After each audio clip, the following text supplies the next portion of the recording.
Alors, Minundu, ça me paraît être un nom congolais, mais en tout cas, s'il n'est pas congolais, il est africain. D'ailleurs, excusez-moi tout le monde, hein, je vais me présenter d'abord, hein. Donc, je suis le serviteur Apollinaire Noël Koulama. Bonjour au frère Alexis Bongo de cette plateforme. Merci et bonjour à Hermilka. Et bonjour enfin à tout le monde, tous les membres de la communauté homéostasie, y compris ceux des Kimbanguistes. Alors, monsieur, j'arrive pas à lire votre nom parce que j'ai pas porté mes lunettes, hein. Ça doit être Moumiundu Abdul. Alors, vous êtes soit congolais converti à l'islam, vous êtes soit un Africain qui est musulman. Bien. Alors, voilà. C'est intéressant le texte que vous venez de publier. OK? Alors, dans ce texte, il est question que la pierre noire descend du paradis et a été envoyée à Adam et Ève. Alors, pourquoi je trouve que cette information est intéressante? En fait, je ne crois pas à cette information, mais je la trouve intéressante parce qu'elle découle de vos sources, de vos propres sources. Et ce n'est pas moi qui l'ai publié, c'est toi, musulman. Alors, ce qui revient à dire, au vu et à l'analyse de cette expression, ok, le jardin d'Éden était en Arabie Saoudite. Autrement dit, puisque l'islam dit le jardin d'Éden était au paradis, parce que dans la Bible, le jardin d'Éden était sur la terre, c'est une représentation simplement symbolique pour expliquer le principe. On n'a pas l'explication complète ou l'explication claire. On a le principe dans la Bible qui nous permet d'avoir un aperçu de ce qui est complexe par rapport à la complexité de la création de Dieu. C'est vrai qu'il est complexe, on ne pourra jamais le comprendre. Dieu, à travers la Bible, inspire le prophète à nous indiquer, à nous montrer des traces, à mettre à notre disposition le principe de cette complexité. Alors, dans l'islam, effectivement, le paradis, le jardin d'Éden était dans le paradis et Adam et Ève, ils ont été chassés du paradis et donc, en étant chassés du paradis, on les envoyait sur terre.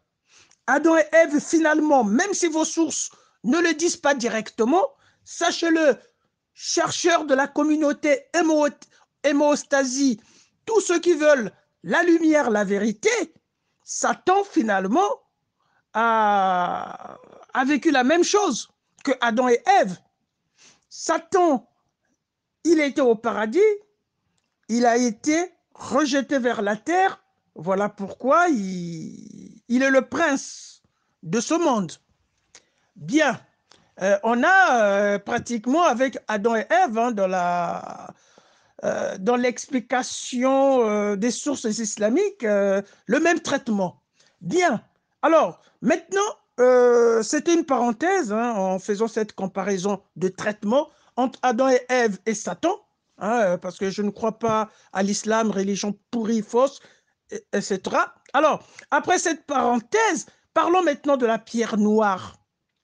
Cette pierre noire, elle est reçue par qui? Elle est reçue par Adam et Ève. Ce qui veut dire, Adam et Ève ont vécu en Arabie. Voilà. Adam et Ève ont vécu à la Mecque. OK? Très bien. Et donc, c'est là où a vécu Adam et Ève qu'on avait construit, que Abraham a reconstruit les fondations de la Kaaba qui avait commencé, qui avait été commencée par Adam et Ève. Ah, les premiers hommes, Adam et Ève, hein, c'est même pas la descendance d'Adam et Ève, c'est même pas la descendance, c'est directement les deux premiers hommes, le premier couple, Adam et Ève. Ce couple-là reçoit les pierres noires, commence les fondations de la Kaaba. Abraham vient continuer. Abraham et Ismaël. Finalement, ils viennent continuer. Ils sont les pionniers d'avoir reçu la pierre noire, hein, qui a une résistance inouïe. Hein. C'est-à-dire que dès l'origine du commencement, après la création, ces pierres noires-là existent des millions et des millions d'années, conservées par Adam et Ève, qui a vécu à la Mecque. Finalement, on va dire, Adam et Ève parlaient la langue arabe. On peut le dire. Et on sait que la langue arabe est une langue tardive. Donc les Arabes de la Mecque, ils avaient perdu la langue d'Adam et Ève. Quand la science démontre, c'est une langue qui découle du nabatéen. Bien. Et le nabatéen, ce n'est pas la Mecque. C'est ceux qui ont migré vers la Mecque, on va dire. Bon. Et sachant que la Mecque, sa présence est tardive. D'accord? À l'époque de la révélation de la Bible, la Mecque n'existait pas.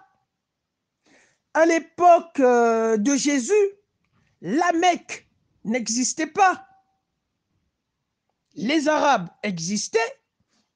En Arabie Saoudite, dans la région du Hédiaz, où se trouve la Mecque, la région du Hédiaz, Médine, Mecque et toutes les villes environnantes, le Hédiaz existait et dans la région du Hédiaz, ce village qui est la Mecque est une existence tardive.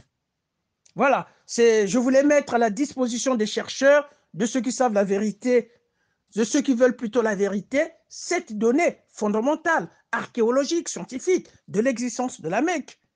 En faire un lien avec le fait Adam et Ève ont vécu dans un village qui n'a jamais existé. Adam et Ève ont vécu dans un village où ils ont récupéré les pierres noires et ils ont commencé à les adorer en créant la Kaaba, qui a été détruite sûrement par des intempéries, on peut s'imaginer, par des forces naturelles, que Abraham et Ismaël vont reconstruire. Alors, comment se fait-il que Abraham et Ismaël vont comprendre que ces pierres noires-là, ce sont des pierres qui viennent du paradis, ce sont des pierres que disposaient Adam et Ève. Comment Abraham et Ismaël ont pu le savoir, ont pu faire le lien? On a, de ce point de vue, un silence total du côté du Coran. Et donc, on ne sait donc pas là où le Coran est allé ramasser ces affaires-là, là où les sources islamiques sont allées ramasser ces affaires-là, en attribuant la pierre noire à Adam et Ève et la reconstruction des millions d'années, perso était chassé du paradis selon la dogmatique officielle islamique, et un village qui n'a pas existé pendant des millions d'années, effectivement, les pierres noires seraient enfouies. Je vous donne des exemples.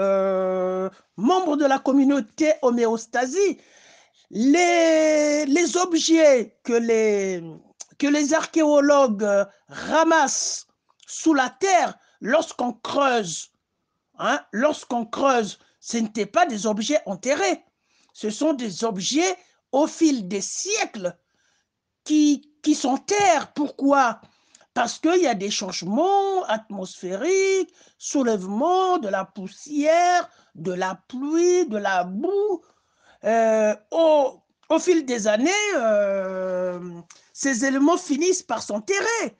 On a le même principe avec le pétrole.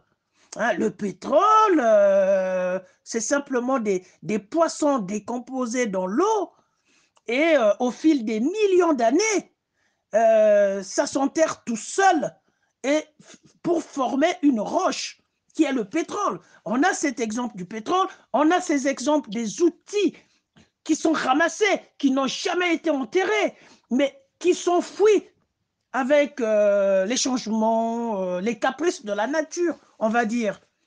Et comment ça se fait que ces pierres noires, qui pourtant existent depuis l'existence de l'humanité, n'ont jamais disparu?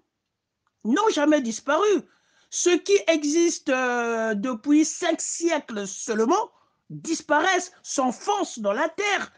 Comment ça se fait? Et donc, vous aviez là des données, toute la panoplie du mensonge des musulmans. Et puis, ceux qui m'écoutent, ils veulent que je respecte ces gens-là. Moi, je vous pose la question, doit-on respecter des idiots? Bon, c'est des êtres humains, ils méritent d'être respectés. Mais comprenez, nous sommes des humains, ce n'est pas facile. Nous faisons un effort de tolérance. Tolérer, c'est accepter ce qui nous choque. Ces gens-là me choquent. Ces gens-là, pour moi, c'est de gros idiots. Voilà, merci. Bonne journée, je vais au